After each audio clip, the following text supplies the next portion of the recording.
welcome to Star Street. You can see the stars above my head. This was the original entrance into Bethlehem. So follow me as we can take the path that many pilgrims have made before us.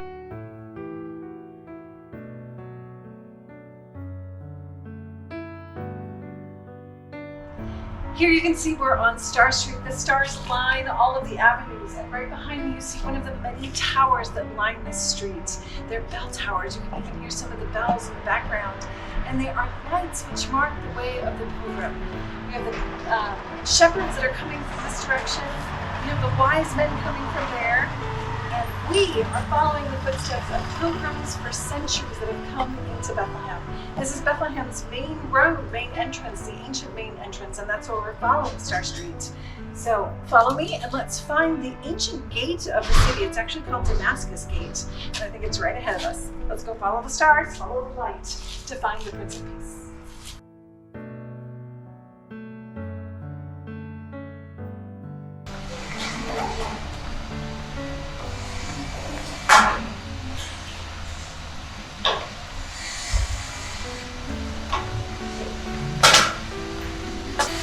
So here we have just passed through the Damascus Gate. Damascus is that direction, and so people coming into Bethlehem, including Mary and Joseph and Jesus in the womb, would have come into Bethlehem through this gateway. So it's been built and rebuilt over the centuries. You can see behind me not only the thing that says Star Street, the sign, but right above it at night, because we are almost at Christmas time, they light up the words Merry Christmas. And I love right here, there are some shops still open here on Star Street, including this one. If you could smell what I smell, it's amazing.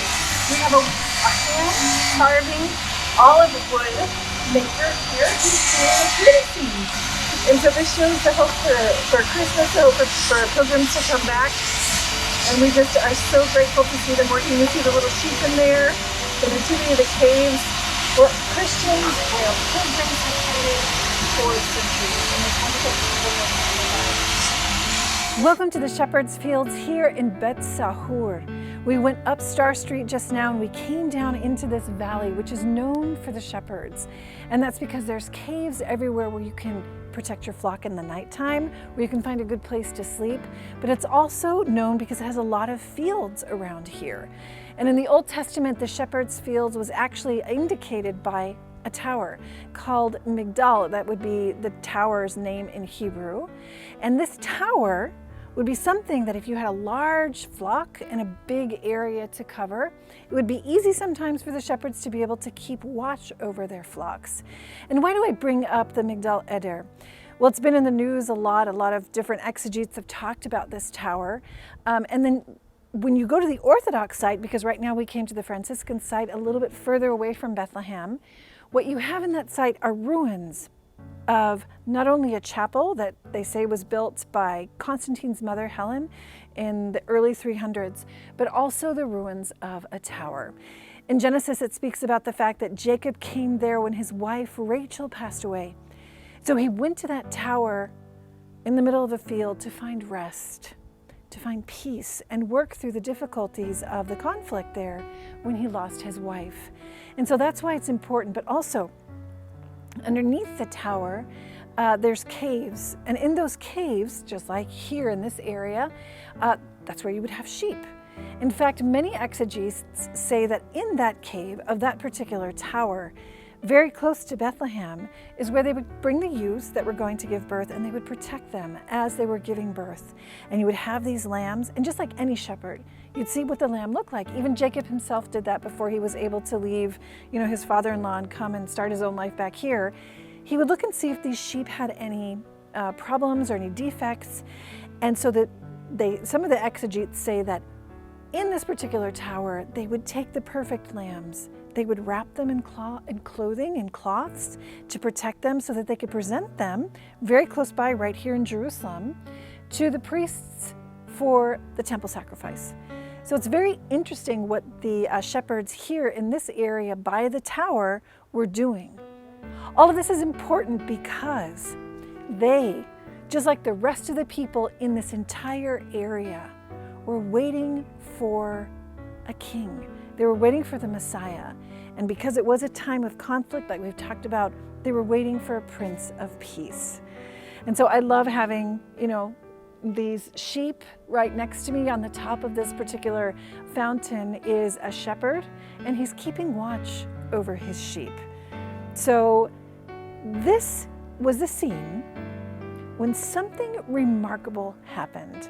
And so I'd like to take you up the pathway to a beautiful church shaped like a tent, like a shepherd's tent. And we're going to listen and see what the shepherd saw that night. So as we do that, make sure that you're around your Advent wreath. Light the third candle, that pink candle, the candle of joy.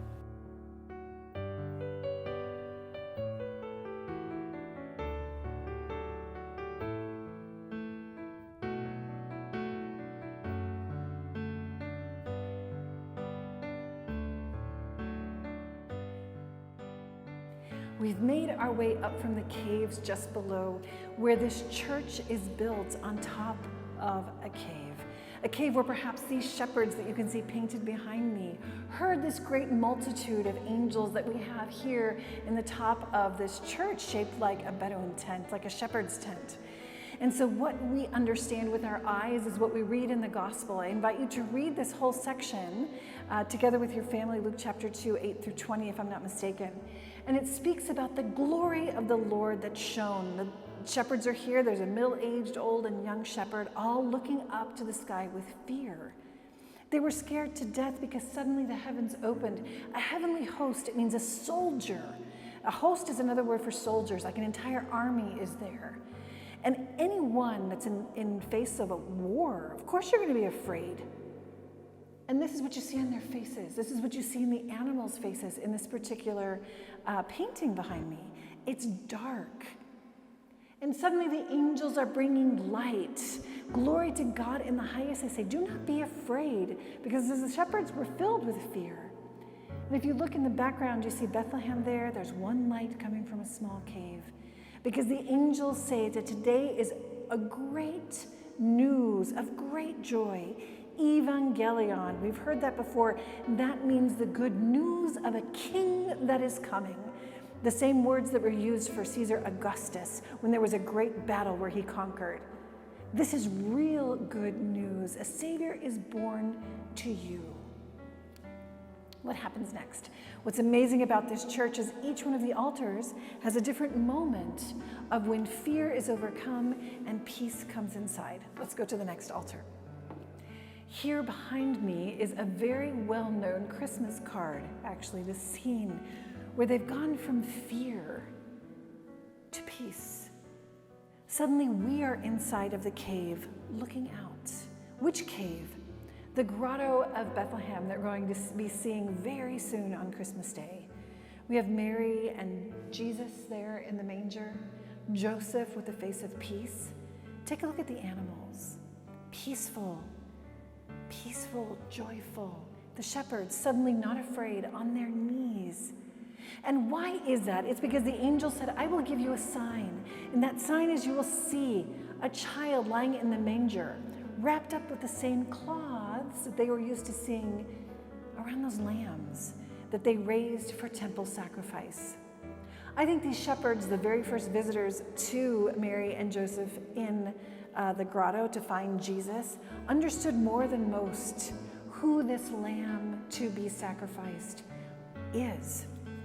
Now it says, interestingly, there's different commentators, they speak about this peace. And when you're looking at this particular gospel writer, in different areas of his gospel, it says, peace on earth to those that God has favored with his grace, to men of good will. What does that actually mean? It means those that are filled with grace, with the life of the Lord inside. On earth, peace and goodwill toward men. That's what Luke's gospel speaks about. And so as we spoke about from the very beginning, it's not just an absence of war like the Pax Romana or the Pax Augusta, not at all. It includes the security and well-being characteristic of peace in the Old Testament. This is what they're experiencing. And look, even the dog over here, he's peace-filled. There's something different which is happening.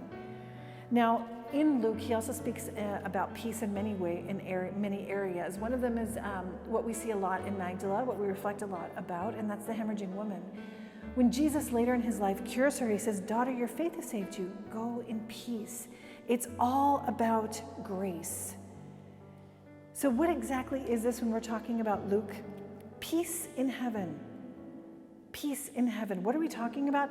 One of the key moments is during the time when Jesus is going into Bethlehem on Palm Sunday. Hosanna in the highest. Hosanna, they're saying. Blessed is he who comes in the name of the Lord. And they speak about peace. Why? He's coming in to be sacrificed, like those lambs here. What brings peace if it's not the death and resurrection of the Lord, the Lamb who spills his blood, marks the doorposts of our lives, and brings us to freedom? What happens next? Follow me to the next altar where we see peace working in the hearts of these shepherds. So here we have the third altar, where this gospel writer actually says at the very end of the description of what happens to the shepherds, he says, they were amazed. They saw Mary, it says that she kept all of these things in her heart, and the shepherds returned. Returned where?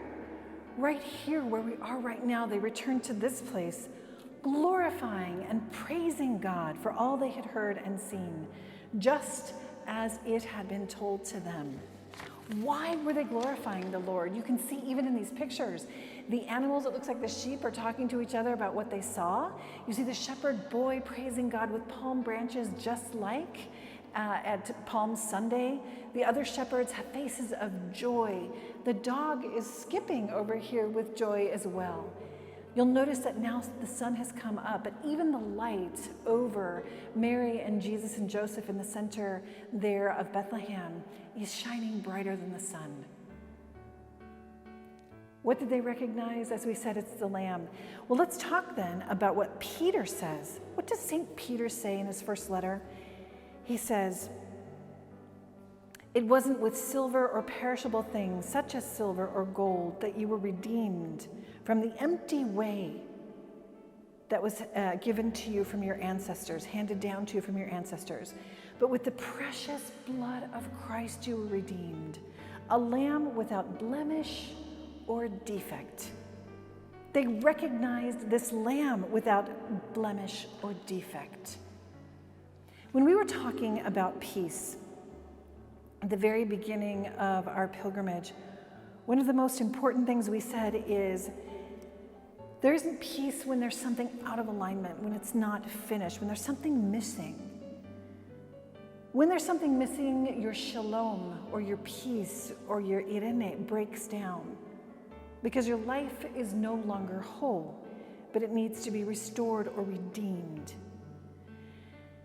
And that's when we talked about shalom being a verb. We're piecing you. These shepherds had been pieced. They had been pieced. It's kind of like Solomon, it says in the Old Testament in 1 Kings 9, when he finished the temple, it actually says he pieced the temple. It was shalomed. Or say, for example, these men who took care of animals. If your animal accidentally damages your neighbor's field, you have to shalom your neighbor. What does that mean? You give them a complete payment for the damages lost. That's spoken about in Exodus. So you have to restore what's missing, and you have to bring it to wholeness. What did this lamb without blemish do? We know, because the gospel writers tell us, that this child eventually gives his life, sheds his blood for us. And on the cross, he actually says, "It is finished." And he gives up his spirit. He breathes out peace. It is complete. It is whole. And it is finished. As we're here in the shepherd's fields, let's let the breath of God come upon us. That beautiful Christmas carol of Amy Grant, breath of heaven, It's not just for Mary, it's for each and every one of us, this breath of peace. Let us let him finish his work in us and redeem us and make us whole.